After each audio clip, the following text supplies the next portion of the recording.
야고보서 5장 12절에서 20절까지의 말씀입니다. 우리의 인생은 예측 불가능한 여정과 같습니다.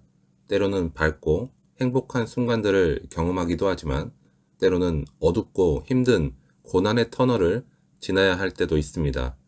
이러한 고난의 시간 속에서 우리는 다양한 감정에 휩싸이고 때로는 섣부른 행동을 하거나 잘못된 길로 들어서기도 합니다. 오늘 야고보서 5장 12절에서 20절 말씀을 통해 우리는 고난의 시간을 어떻게 지혜롭게 헤쳐나가야 하는지, 그리고 하나님과의 관계, 공동체와의 관계를 어떻게 굳건히 지켜나가야 하는지를 배우게 될 것입니다. 마치 어두운 터널 속에서 등불을 발견하고 함께 손을 잡고 나아가는 것처럼 오늘 말씀을 통해서 위로와 소망, 그리고 지혜를 얻는 시간이 되기를 소망합니다. 12절 말씀입니다. 내 형제들아, 무엇보다도 맹세하지 말지니 하늘로나 땅으로나 아무 다른 것으로도 맹세하지 말고 오직 너희가 그렇다고 생각하는 것은 그렇다 하고 아니라고 생각하는 것은 아니라 하여 정죄 받음을 면하라. 이 말씀은 고난이라는 풍랑 속에서 우리가 나침반 없이 표류하는 배처럼 얼마나 쉽게 방향을 잃고 휩쓸릴 수 있는지를 보여주는 말씀입니다. 맹세는 그 순간의 감정을 강렬하게 드러내는 행위처럼 보이지만 실상 우리를 더 큰 혼란과 후회로 몰아넣을 수 있습니다. 이렇듯이 고난은 우리의 내면에 거센 폭풍을 일으킵니다. 불안, 두려움, 분노, 억울함 등과 같은 다양한 감정들이 마치 소용돌이처럼 우리의 마음을 휘젓는 것입니다. 이때 우리는 감정의 홍수에 휩쓸려서 둑이 터진 댐처럼 통제력을 잃고 과장된 말이나 맹세를 쏟아내기가 쉽습니다. 맹세는 마치 순간적으로 감정을 배출하는 출구처럼 느껴질 수 있습니다. 하지만 오히려 더 큰 문제를 야기할 수 있는 위험한 행동입니다. 맹세는 그런 의미에서 마치 무거운 짐과 같습니다. 짐을 지겠다고 약속을 하는 것처럼 보이기는 하지만 사실은 그 짐의 무게를 제대로 가늠하지 못하는 경우가 더 많습니다. 어린아이가 어른의 짐을 함부로 들겠다고 나서는 것과 같습니다. 이처럼 맹세는 자신의 말에 대한 책임을 강조하는 것처럼 보입니다. 하지만 내면에는 그 책임을 회피하려는 심리가 숨어 있기도 합니다.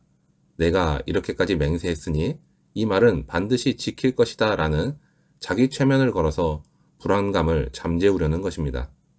하지만 현실은 우리의 의지대로만 흘러가지 않습니다.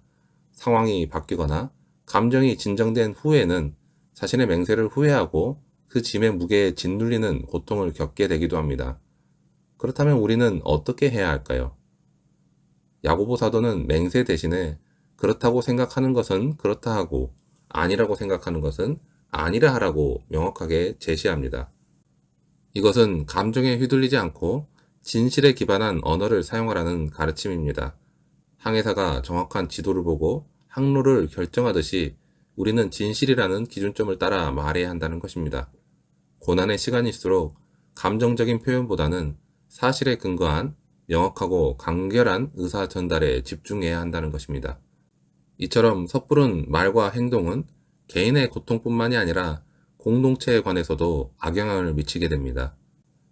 야고보서에 정죄받음을 면하라고 경고하는 것은 바로 이러한 맥락에서 이해할 수 있습니다. 고난을 함께 겪는 공동체는 서로에게 힘이 되어 주어야 하지만 감정적인 말과 행동은 오히려 상처를 주고 불신을 키울 수 있다는 것입니다. 작은 불씨가 큰 화재로 번지듯이 사소한 말다툼이 공동체의 분열로 이어질 수도 있습니다. 그렇기 때문에 우리는 서로를 존중하고 배려하는 마음으로 신중하게 말해야 할 것입니다. 예를 들어 실직이라는 고난에 직면한 사람이 분노에 휩싸여서 다시는 이 업계에서 일하지 않겠다라고 맹세를 했다고 가정을 해보겠습니다. 이 맹세는 순간적인 감정의 표출일 수는 있지만 시간이 지나고 다시 취업을 고려해야 하는 상황이 왔을 때 오히려 자신에게 큰 제약으로 작용할 수 있습니다. 또한 주변 사람들에게 경솔한 사람이라는 인상을 줄 수도 있습니다. 반면에 지금은 힘들지만 이 경험을 통해서 더 성장하고 발전하는 계기로 삼겠다라고 차분하게 이야기한다면 주변 사람들의 지지와 응원을 받으며 자신에게도 긍정적인 동기를 부여할 수 있을 것입니다. 13절은 너희 중에 고난 당하는 자가 있느냐? 그는 기도할 것이요. 즐거워하는 자가 있느냐? 그는 찬송할지니라 라고 말씀합니다. 이 말씀은 고난과 기쁨이라는 인생의 두 가지 극단적인 상황 속에서 우리가 어떻게 하나님과 소통해야 하는지를 보여주고 있습니다.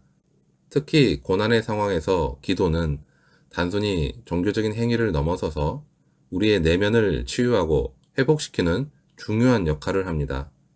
고난은 우리에게 있어서 무거운 배낭과 같습니다. 혼자 짊어지려고 하면 어깨가 짓눌리고 마음이 그리고 발걸음이 무거워집니다. 때로는 그 무게에 짓눌려서 주저앉고 싶은 마음이 들기도 합니다. 고난은 이렇듯이 단순히 외부적인 어려움뿐만이 아니라 우리의 마음속에 불안과 두려움 그리고 절망과 같은 부정적인 감정을 불러일으킵니다. 어두운 밤길을 혼자 걷는 것처럼 두려움과 외로움에 휩싸일 수도 있습니다. 이때의 기도는 마치 무거운 배낭을 내려놓을 수 있는 쉼터와 같습니다. 하나님께 우리의 어려움을 아뢰고 도움을 구하는 행위를 통해 우리는 마음의 짐을 덜고 그 안에서 위로를 얻을 수 있습니다. 야고보는 고난 중의 기도뿐만이 아니라 즐거울 때 찬송도 언급하며 삶의 모든 영역에서 하나님과의 교류가 중요하다는 것을 말씀하고 있습니다. 또한 병든 자를 위한 기도나 서로 죄를 고백하고 기도하는 것을 통해서 기도의 다양한 모습을 보여주고 있습니다. 병든 자를 위한 기도는 공동체의 사랑과 관심을 보여주는 행위가 되고 서로 죄를 고백하고 기도하는 것은 그 내면의 상처를 치유하고 관계를 회복하는 것에 도움이 됩니다. 상처를 치료하고 붕대를 감아주는 것처럼 기도는 우리의 영적인 건강을 회복시키는 역할을 합니다. 그리고 엘리야의 기도를 예로 들면서 이러한 우리의 기도가 얼마나 능력 있는지를 알려주고 있습니다. 엘리야는 우리와 같은 성정을 가진 사람이었지만 그의 간절한 기도는 3년 6개월 동안 비가 오지 않게 하였고 다시 기도하여 비가 내리게 하는 놀라운 역사를 이루었습니다. 엘리야의 이야기는 기도가 단순히 형식적인 행위가 아니라 간절한 마음에서 우러나오는 외침이라는 것을 보여줍니다.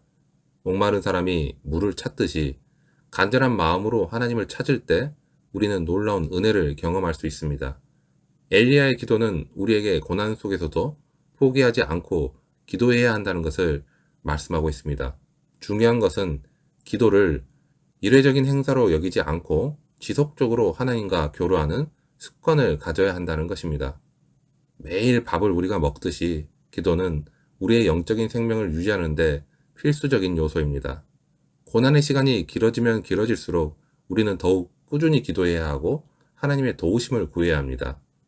예를 들어 사랑하는 사람을 잃은 슬픔에 잠긴 사람이 있다고 가정을 해보면 그는 슬픔과 고통에 휩싸여서 아무것도 할 수 없을 것처럼 느껴질 수 있습니다. 이때 그는 기도를 통해 자신의 슬픔을 하나님께 털어놓고 위로를 구할 수 있습니다. 그리고 주변 사람들과 함께 기도하며 서로를 지지하고 격려할 수 있습니다. 이렇듯이 기도는 슬픔을 극복하고 새로운 삶을 살아갈 힘을 줍니다. 19절에서 20절은 이렇게 말씀합니다. 내 형제들아, 너희 중에 미혹되어 진리를 떠난 자가 누가 돌아서게 하면 너희가 알 것은 죄인을 미혹된 길에서 돌아서게 하는 자가 그의 영혼을 사망에서 구원할 것이며 허다한 죄를 덮을 것임이니라 라고 말씀합니다. 이 말씀은 우리 인간의 연약함과 공동체의 책임에 대해 중요한 교훈을 줍니다.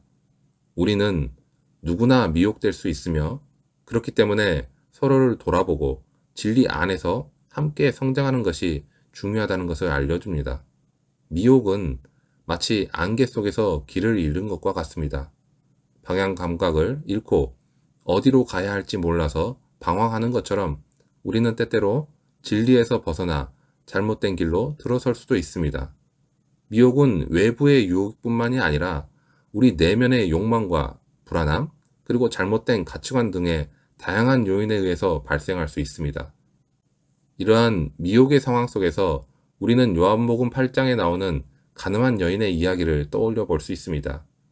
서기관들과 바리새인들은 가늠하다 현장에서 잡힌 여인을 예수님께 끌고 와서 율법에 따라 돌로 쳐 죽여야 한다고 주장을 했습니다. 그들은 예수님을 시험하려 했지만 예수님은 땅에 글씨를 쓰시며 너희 중에 죄 없는 자가 먼저 돌로 치라고 말씀하셨습니다. 이 말씀의 양심의 가책을 느낀 사람들은 하나 둘씩 자리를 떠났고 결국 예수님과 여인만 남게 되었습니다. 이 장면에서 우리는 두 가지 중요한 교훈을 얻을 수 있습니다. 첫째는 예수님의 사랑과 용서입니다. 모든 사람이 여인을 정죄하고 돌을 들었지만 예수님은 나도 너를 정죄하지 아니하노니 가서 다시는 죄를 범하지 말라고 말씀하시면서 그녀를 용서하셨습니다. 예수님의 이 말씀은 우리에게 미혹에 빠진 형제를 어떻게 대해야 하는지를 보여줍니다. 우리는 그들을 비난하고 정죄하는 것이 아니라 예수님처럼 사랑과 긍휼로 대해야 합니다. 그들의 잘못을 지적하기 이전에 그들의 아픔을 이해하고 회복을 도와야 합니다. 그리고 당연하게도 이렇게 다른 사람을 돌보는 것이 중요하지만 그에 못지않게 중요한 것은 우리 자신을 끊임없이 점검하는 것입니다. 우리는 언제든지 미혹될 수 있는 연약한 존재라는 것을 우리는 기억해야 합니다. 너희 중에 죄 없는 자가 먼저 돌로 치라는 예수님의 말씀은 우리 모두가 죄인이라는 것을 깨닫게 합니다. 다른 사람의 잘못을 비판하기 전에 먼저 자신을 돌아보고 자신의 내면에 있는 죄성을 직면해야 합니다. 마치 가늠한 여인을 고발하려 했던 사람들처럼 우리 또한 자신은 의롭다고 생각하며 다른 사람을 쉽게 판단하고 정죄할 수 있습니다. 하지만 예수님의 말씀을 통해 우리는 겸손하게 자신을 돌아보고 하나님의 은혜를 구해야 합니다. 이에 야고보 사도는 누가 그를 돌아서게 할지라고 질문하며 공동체의 책임을 강조합니다. 마치 목자가 잃어버린 양 한 마리를 찾아 온 산을 헤매듯이 우리는 미혹된 형제를 찾아 진리의 길로 다시 인도해야 합니다. 이것은 단순히 책임을 떠넘기는 것이 아니라 사랑과 긍휼의 마음으로 형제를 돌보아야 한다는 것입니다. 미혹된 형제를 비난하거나 정죄하는 것이 아니라 따뜻한 마음으로 다가가 그의 이야기를 들어주고 진리를 다시 깨닫도록 도와주어야 한다는 것입니다. 미혹된 형제를 진리의 길로 돌아서게 하는 것은 그의 영혼을 사망에서 구원하는 귀한 일입니다. 마치 죽어가는 사람을 살리는 것과 같은 놀라운 기적입니다. 야고보 사도는 그의 영혼을 사망에서 구원할 것이요 많은 죄를 덮을 것임이라고 말하면서 회복의 기쁨과 그 중요성을 강조하고 있습니다. 한 영혼이 진리로 돌아오는 것은 어둠 속에서 빛을 발견한 것처럼 공동체 전체의 큰 기쁨과 축복이 됩니다. 혹시 지금 과거의 죄와 실수 또는 현재 고난으로 인해 힘들어하는 분이 계신가요? 마치 가늠한 여인처럼 모든 것을 포기하고 싶은 마음이 드는 분이 계신가요? 오늘 주님의 말씀을 기억하면 좋겠습니다. 나도 너를 정죄하지 않느니 가서 다시는 죄를 범하지 말라 라고 하신 주님의 말씀 말입니다. 주님은 여러분을 정죄하지 않으십니다.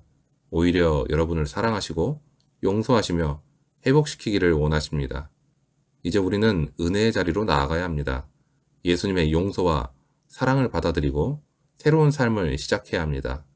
공동체 안에서 서로를 격려하고 지지하며 함께 하나님의 은혜를 누려야 할 것입니다.